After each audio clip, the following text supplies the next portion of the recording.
Hello friends, അസ്സലാമു അലൈക്കും. പുതിയൊരു വീഡിയോയിലേക്ക് എല്ലാവർക്കും സ്വാഗതം.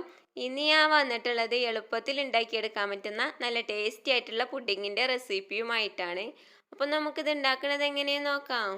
പുഡിങ് ഉണ്ടാക്കിയെടുക്കാനായിട്ട് ആദ്യം ഇതിലേക്ക് വേണ്ടത് മാങ്ങയാണ്. അപ്പോൾ ഈ ഒരു വലുപ്പത്തിലുള്ള മാങ്ങ കഴുകി തൊലിയൊക്കെ കളഞ്ഞതിന് ശേഷം ചെറിയ കഷ്ണങ്ങളാക്കിയിട്ട് മിക്സിൻ്റെ ജാറിലേക്ക് ഇട്ട് കൊടുത്തിട്ടുണ്ട്. ഇനി ഇത് നന്നായിട്ട് തന്നെ അടിച്ചെടുക്കണം. മാങ്ങ നന്നായിട്ട് തന്നെ അടിച്ചെടുത്തിട്ടുണ്ട്. ഇതിലേക്ക് മധുരത്തിന് ആവശ്യമായിട്ടുള്ള അരക്കപ്പ് പഞ്ചസാരയും അരക്കപ്പ് പാലും കൂടെ ഒഴിച്ചെടുത്ത് വീണ്ടും ഇതിനൊന്നും കൂടെ ഒന്ന് അടിച്ചെടുക്കണം. നന്നായിട്ട് അടിച്ചെടുത്ത മാങ്ങൻ്റെ ജ്യൂസ് മുഴുവനായിട്ടും പുഡിങ് ഉണ്ടാക്കിയെടുക്കാനുള്ള പാത്രത്തിലേക്ക് ഒഴിച്ചു കൊടുക്കുകയാണ്. ഇനി ഇതൊരു സൈഡിലേക്ക് മാറ്റി വെക്കാം. എന്നിട്ട് വേറൊരു പാത്രത്തിലേക്ക് 1/4 കപ്പ് കോൺഫ്ലവർ ഇട്ട് കൊടുക്കുകയാണ്. ഇതിലേക്ക് 1/4 കപ്പ് വെള്ളം ഒഴിച്ചെടുത്ത് കോൺഫ്ലവർ നന്നായിട്ട് തന്നെ കലക്കിയെടുക്കണം. ഒട്ടും കട്ടയില്ലാതെ നല്ലോണം ഇളക്കിയെടുക്കണം കേട്ടോ. ഇനി ഈ കോൺഫ്ലവർ മാങ്ങാ ജ്യൂസിലേക്ക് ഒഴിച്ചു കൊടുക്കുകയാണ്. എന്നിട്ട് നന്നായിട്ട് തന്നെ ഇളക്കി കൊടുക്കുക.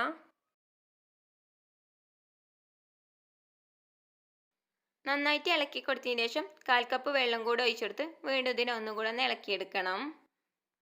ഇനി ഇത് നല്ലോണം ഒന്ന് കുറുക്കിയെടുക്കണം. അതിന് വേണ്ടിയിട്ട് മീഡിയം തീയിലിട്ട് കൈയെടുക്കാതെ ഇതുപോലെ ഇളക്കി കൊടുത്തോണ്ട് വേണം കേട്ടോ കുറുക്കിയെടുക്കാൻ. ഇപ്പോൾ കുറച്ചൊക്കെ കുറുകി വരാൻ തുടങ്ങിയിട്ടുണ്ട്. ഇനി കുറച്ച് സമയം കൂടെ ഇതുപോലെ ഇളക്കി കൊടുത്താണ്ട് നമുക്ക് തീ ഓഫാക്കാം.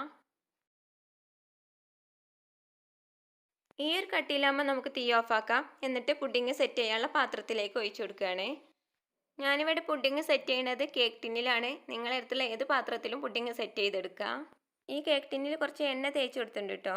പുഡിങ് സെറ്റ് ചെയ്തതിന് ശേഷം പെട്ടെന്ന് തന്നെ വിട്ട് കിട്ടാൻ വേണ്ടിയിട്ടാണ് എണ്ണാക്കി കൊടുത്തിട്ടുള്ളത്. അപ്പോൾ നിങ്ങൾ ഏത് പാത്രത്തിലാണോ പുഡിങ് സെറ്റ് ചെയ്യാൻ വെക്കണേ ആ പാത്രത്തിൽ കുറച്ച് എണ്ണാക്കി കൊടുത്താൽ പുഡിങ് സെറ്റ് ചെയ്തതിന് ശേഷം പെട്ടെന്ന് തന്നെ പാത്രത്തിൽ നിന്ന് വിട്ട് കിട്ടും. അപ്പോൾ മുഴുവനും ഇതിലേക്ക് ഒഴിച്ചു കൊടുത്തിട്ടുണ്ട്. ഇനി നല്ലോണം ചൂടാറിയതിനു ശേഷം ഫ്രിഡ്ജിൽ വെച്ചിട്ട് നന്നായിട്ട് തന്നെ തണുപ്പിച്ചെടുത്താൽ നമ്മളെ പുഡിങ് ഇവിടെ റെഡിയായി. 2 മണിക്കൂറിന് ശേഷം ഫ്രിഡ്ജിൽ നിന്ന് പുഡിങ് എടുത്തിട്ടുണ്ട്. പുഡിങ് നല്ല സെറ്റായി നല്ല തണുത്ത് വന്നിക്കണേ. ഇത് വേറൊരു പാത്രത്തിലേക്ക് മാറ്റാം. പുഡിങ് വേറെ പാത്രത്തിലേക്ക് മാറ്റിയതിന് ശേഷം ചെറിയ കഷ്ണങ്ങളാക്കിയിട്ടൊന്ന് മുറിച്ചെടുക്കുകയാണ്. നിങ്ങൾക്ക് ഇഷ്ടമുള്ള വലുപ്പത്തിൽ മുറിച്ചെടുക്കാം. ഞാനിവിടെ ചെറിയൊരു സ്ക്വയർ ഷേപ്പിലാണ് മുറിച്ചെടുക്കുന്നത്.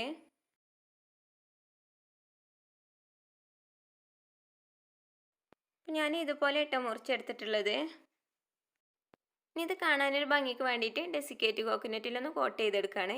ഇത് നിർബന്ധമൊന്നുമില്ല, കാണാനൊരു ഭംഗിക്ക് വേണ്ടിയിട്ട് മാത്രമാണ് ഇങ്ങനെ ചെയ്യണത്.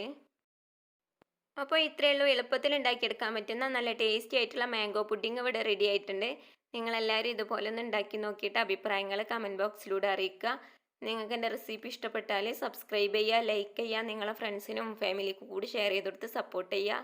ഇൻഷാ അല്ലാഹ് അടുത്ത വീഡിയോ ആയിട്ട് വരുന്നത് വരേക്കും അസ്സലാമു അലൈക്കും.